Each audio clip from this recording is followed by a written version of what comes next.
Selamat datang di channel belajar coding di kelas iCoding bersama saya tentunya Rafli. Nah, di sini kita akan belajar bareng-bareng selama beberapa menit ke depan. Tentunya nggak lama, tentunya mudah karena materi yang akan saya sampaikan mudah dipahami, mudah dimengerti dengan cepat. Itu dia. Nah, langsung aja. Kita di sini akan belajar yang namanya menjadi seorang backend developer, backend dev, dev, backend developer Laravel. Kita pakai Laravel frameworknya.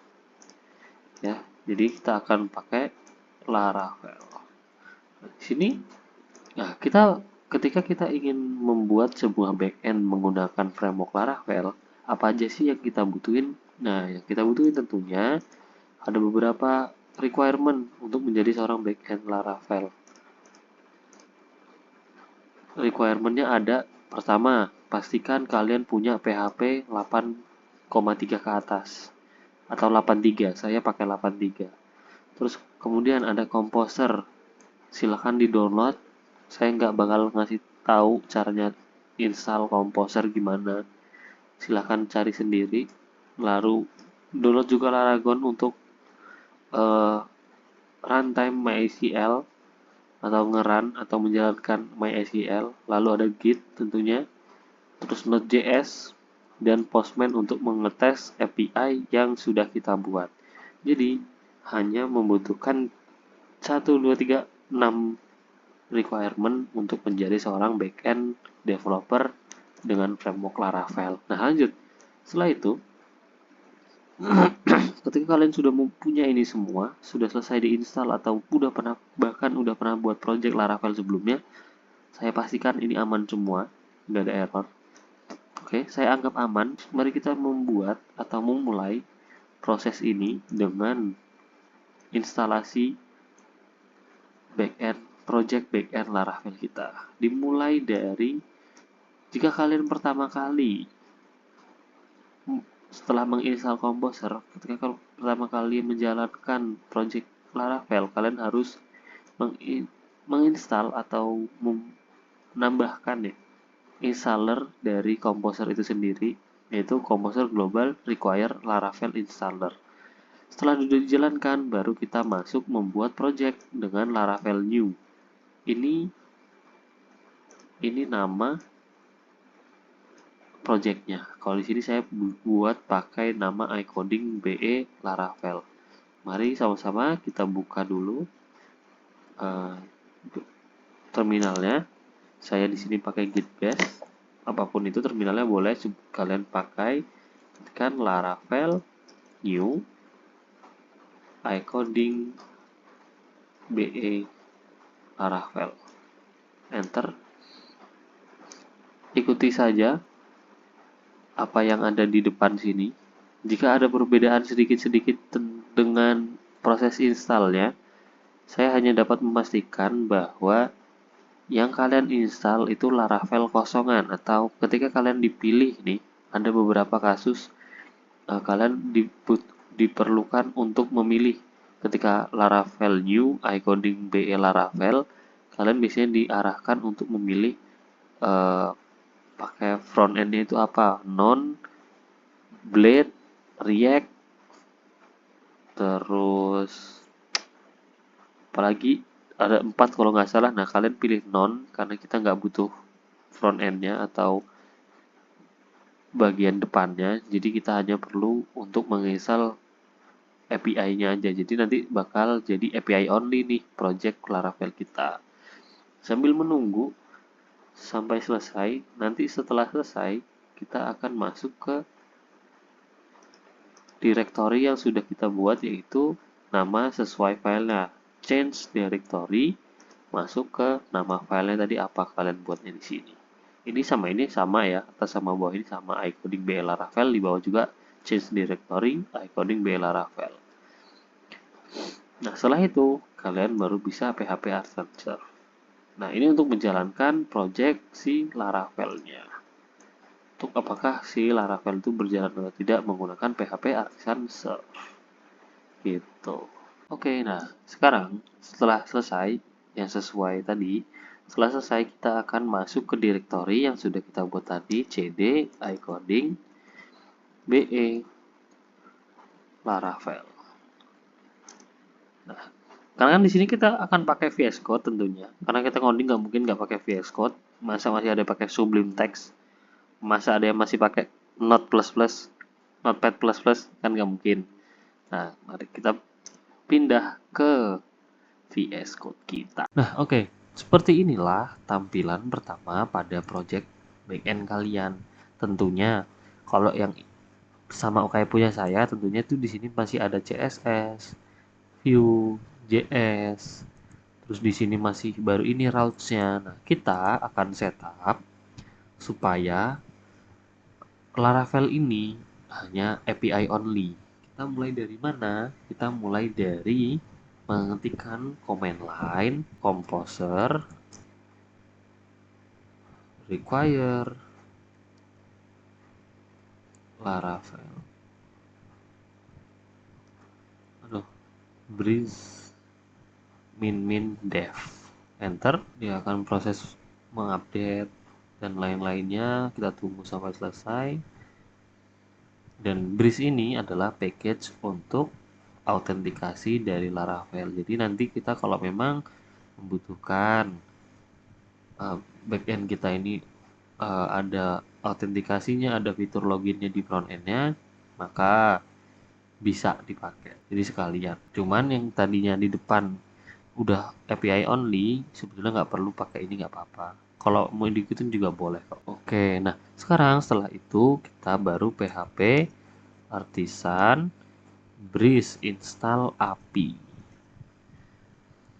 Enter. Oke, selesai. Nah, sekarang kalau kita cek di resource, itu sudah berubah, nggak ada CSS, JS, sama Blade atau Vue. Terus di route sudah bertambah, ada API. Nah, di sini ini adalah kita akan menuliskan endpoint yang kita inginkan. Lalu kita pada intinya adalah kita hanya akan menggunakan tiga fitur atau tiga komponen loading, akan menggunakan tiga, yaitu routes, terus model, migration, dan controller. Ada 4 hal utama yang akan kita sering pakai atau sering kita perhatikan, yaitu routes, model, migration, dan controller. Kita mulai dari routes. Tapi sebelum kita mulai dari routes, kita mau nih tentuin di sini kita akan pakai studi case, yaitu ingin menambahkan data siswa misalnya. Berarti kita membutuhkan data siswa. Nah, data siswa ini kita butuh nama pasti ya, nama. Terus ada NISN misal, lalu dia kelas, dan misal di sini nomor handphone, nomor HP. Nah, di sini kita ada butuh data siswa, dan data siswa ini memiliki ini 4 tipe data. Bukan 4 data. Nah, pertama kita akan membuat dulu controllernya dengan cara PHP Artisan make controller API, karena kita akan memasukkan ke dalam folder API, baru membuat siswa controller dan resource-nya API. Kita tunggu sebentar dan berhasil dibuat.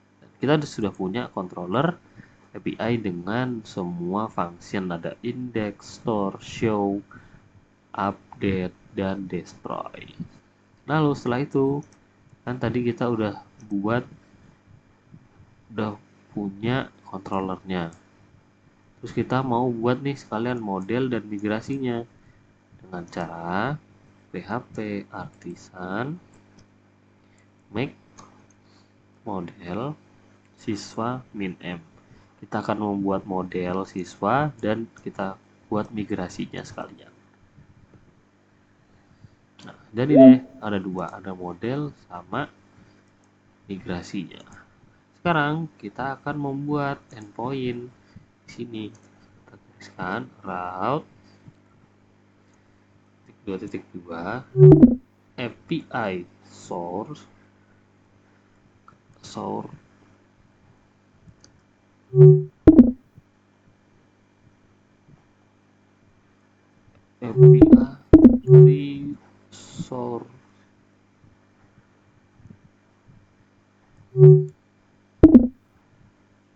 API resource titik 2.2 kelas koma. Jangan lupa controllernya kita impor.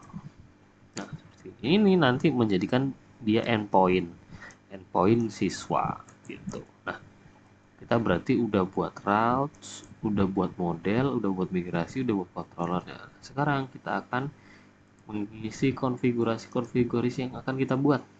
Pertama, dari model kita akan protected variable sama dengan kita masukkan datanya di sini. Tadi kita butuh pertama nama, koma, situ NIS, situ kelas, dan NISN, dan jurusan, nomor HP. Nah, ingat, penulisan tidak boleh tipu. Jika di sini sudah nama, NISN, kelas, no HP, maka semuanya harus sama. Di table kita akan membuat table dengan tipe data string di nama, tipe data string di NISN, dan kita buat unik supaya tidak sama. Sebetulnya NISN lebih baik integer karena biasanya NISN bentuknya angka. Lalu ada kelas, lalu terakhir ada nomor handphone. Kenapa di sini kasih null label? Karena boleh diisi, boleh tidak. Gitu. Nah, setelah dari sini baru kita PHP artisan migrate. Ingat, ketika ingin memigrate sebuah data, pastikan larangan kalian hidup.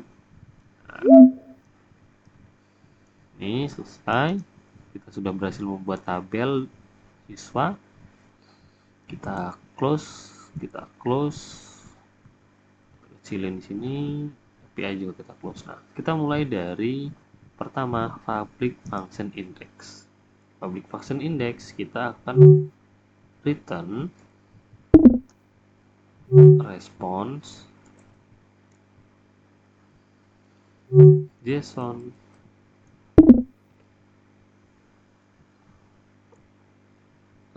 siswa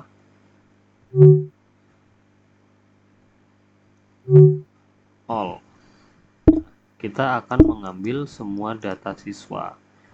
Saya salah tulis, titik 2. Nah, jadi kita akan merespon JSON siswa all di index.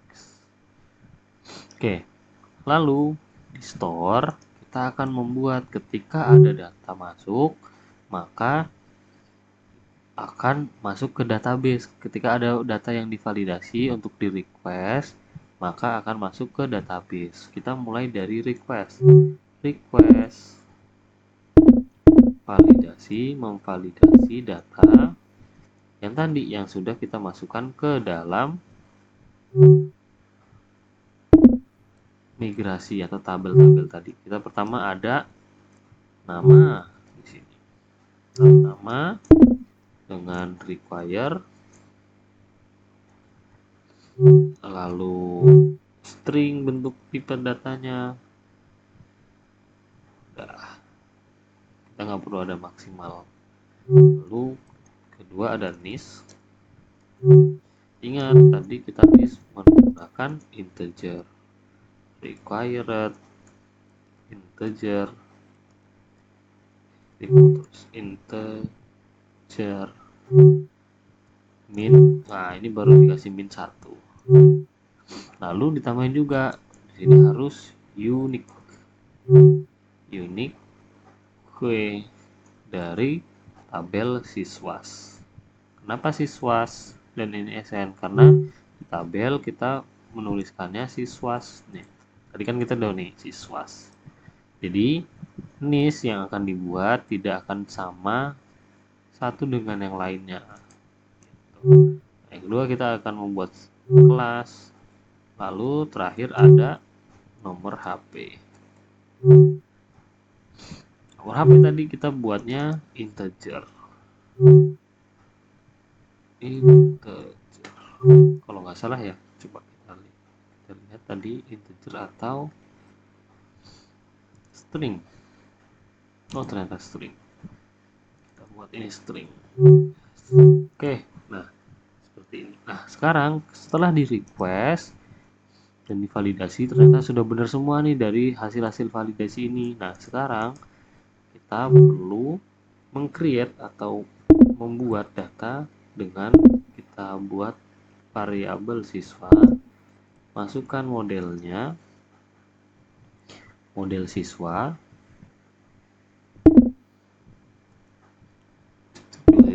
create variabel request all.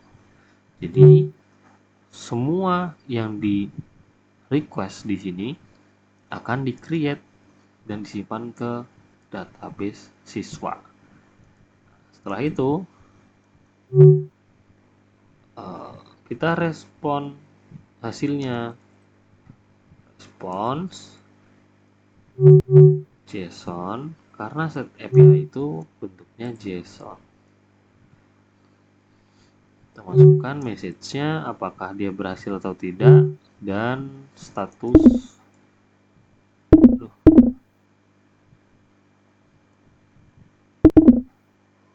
statusnya 201. 201 itu dapat dari mana? Kode ada yang namanya status code pada API.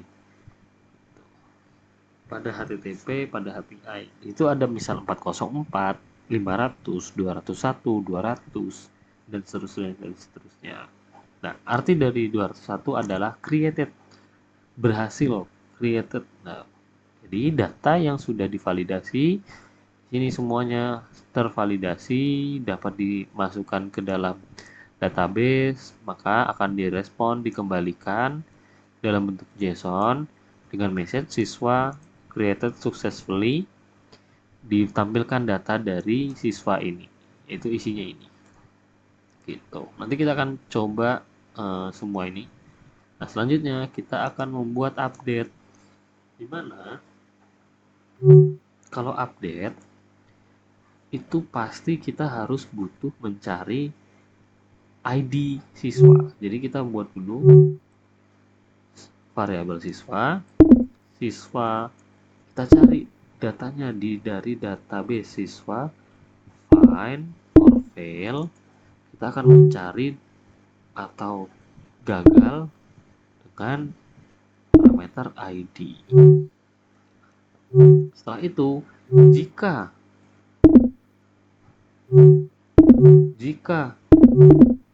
data siswa tersebut tidak ada, maka kita akan kembalikan return response JSON 404 not found. Nah, siswa tidak ada. Jadi ketika di sini sudah mencari siswanya, lalu jika siswanya tidak ada, maka dikembalikan dan atau direspon dengan bentuk JSON message siswa not found.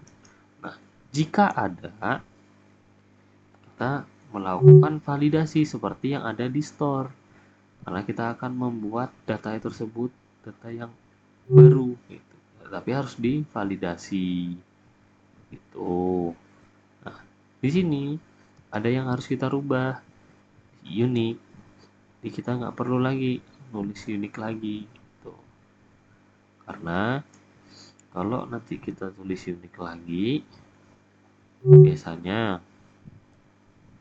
itu kelemahannya. Jadi nanti akan saya cari gimana caranya mengakali supaya ketika yang diedit hanya nama, tapi niche yang nggak diedit, maka dia tetap pakai niche yang sama gitu.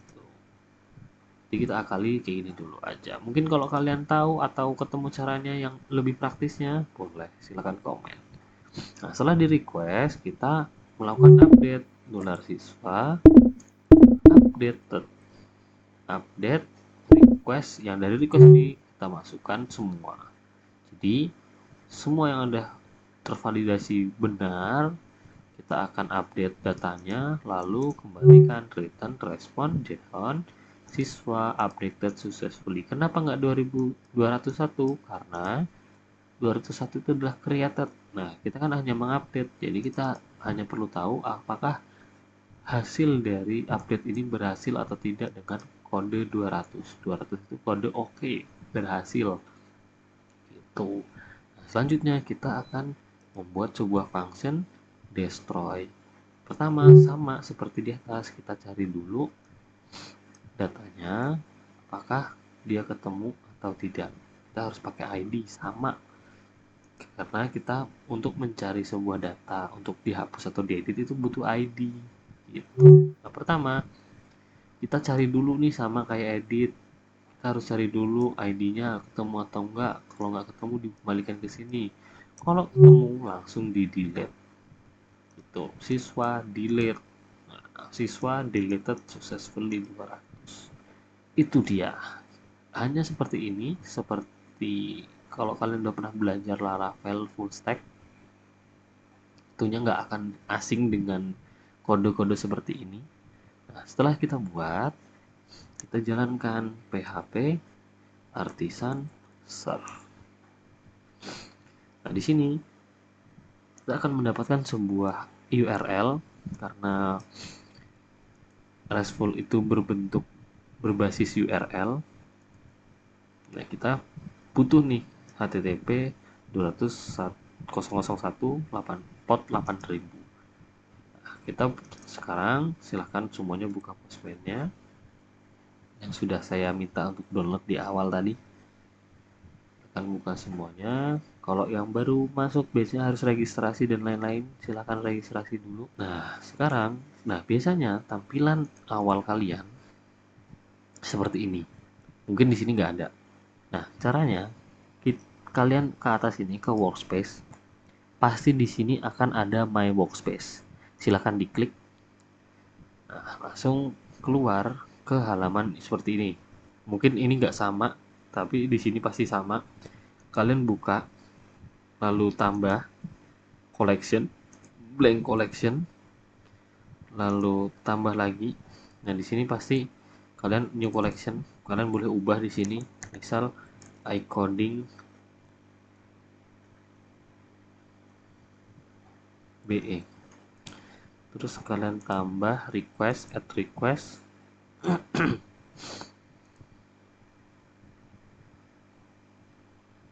Bentar. Add request. Nah, di sini akan muncul seperti di browser. Ada URL di sini, kita ubah misal get. Jangan BE coding juga. Nah, di sini URL yang kalian ini silahkan di copy slash. Nah, di sini kita akan menuliskan endpointnya. Pertama, karena API ini berada di file API PHP, maka kita akan menuliskan API terlebih dahulu, API, lalu siswa. Setelah itu kita send untuk mengambil data dari endpoint siswa. Apakah berhasil? Berhasil ternyata di sini. Nah, di sini akan dikembalikan dalam bentuk JSON. Nah, di sini kan kosong karena pertama kita baru pakai, jadi datanya nggak ada. Maka dari itu kita coba post di sini. Post. endpointnya masih tetap siswa, kalian ke bagian body, non, tapi pilih yang raw. Pilih raw, di sini ada bakal muncul tempat untuk nulis. Tulis dengan data yang diperlukan untuk divalidasi. Pertama ada nama. Titik 2, bentuknya string harus di dalam kutip, misal namanya di sini Rafli iCoding. Koma, langsung setelah itu ada NISN. NISN bentuknya integer, berarti harus bentuk integer. 2024 misal 001. Harus integer. Integer itu tanpa kutip. Nah, setelah itu ada apa lagi? Saya lupa, boleh dilihat. NIS, NIS atau NISN ya saya punya itu. Kita ributnya NISN atau NIS? Migrasi. NISN di model. Nah, ini jadi kita harus samain, nggak boleh berbeda NISN. Berarti di siswa kontrolnya juga NISN. Tidak boleh beda, karena pasti nanti error atau tidak berhasil ngepost. Nah, setelah itu NISN. Setelah NISN kita butuh kelas. Dulu kelas. Kelas bentuknya string. Jadi misal di sini kelas 11 IPA. Terus nomor telepon. Nomor underscore telepon. Di sini nomor HP, terus di sini nomor HP. Berarti di siswanya juga salah. Kita ubah nomor HP, nomor underscore HP, di update, habis itu di sini juga diubah. Itulah. Jadi kalau ini kan saya tadi dibantu pakai AI, jadi seperti itulah. Jadi jangan terlalu percaya juga sama AI. Kita harus punya debugging juga, debugging manual. Oke. Nah, setelah itu di sini nomor HP itu bentuknya adalah string. Nomor HP misal plus 628x1123. Nah, misalnya gini. Oke. Setelah itu, karena kita sudah yakin ini benar semuanya, kita send. Apakah berhasil 201 created? Kita lihat bersama. Masih oke, ternyata berarti di sini ada yang salah. Walaupun hasilnya 200, tapi kemungkinan validasinya ada yang salah. Itu. Kenapa? Karena di sini saya nulisnya nomor telepon, bukan nomor HP. Maksudnya nomor HP. Send ulang.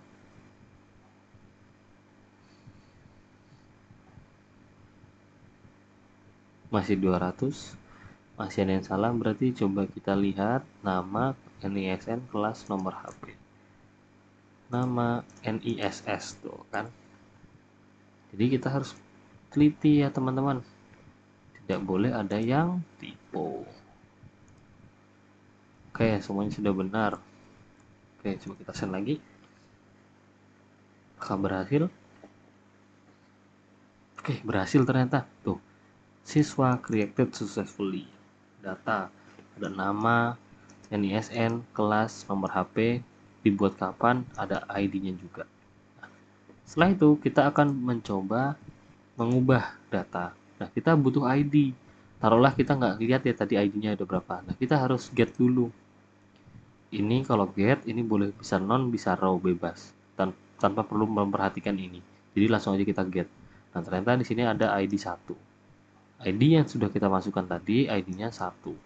Jadi, ingat untuk put, untuk proses put atau edit itu kita butuh ID. Jadi kita tuliskan endpoint di sini ID 1. Nah, kita mau ubah apa di sini? Misal iCoding. Nanti kita ubah jadi misal BE Laravel. Ini kita nggak perlu ganti. Kalau mau diganti silahkan diganti. Tapi saya nggak mau ganti karena cuma mau ganti ini aja. Kita send lagi. Apakah berubah data di sini? Tadi yang Rafli iCoding tuh siswa update successfully. Nah, namanya tadi jadi dari ID 1 ya kan. Namanya berubah jadi Rafli BE Laravel. Oke. Nah, lalu kita akan menghapus. Bagaimana cara menghapusnya? Cukup dengan mengubah metode delete, tambahkan ID-nya berapa, di sini non aja. langsung kita send, dan datanya apakah berhasil dihapus? Siswa deleted successfully. Nah, seperti itulah proses belajar menjadi seorang backend developer dengan framework Laravel. Oke, dari segitu aja kelas dari saya pada hari ini. Silahkan komen untuk request kelas-kelas lainnya. Jika ada kebutuhan untuk bagaimana cara menghubungkan dari backend ke frontend menggunakan Axios misalnya, silahkan di komen, saya akan buatkan videonya. Oke, segitu aja hari ini kelas iCoding belajar menjadi seorang backend developer dengan menggunakan framework Laravel. Saya Lovely dan salam iCoding. Code your success, build the future. Terima kasih. Bye.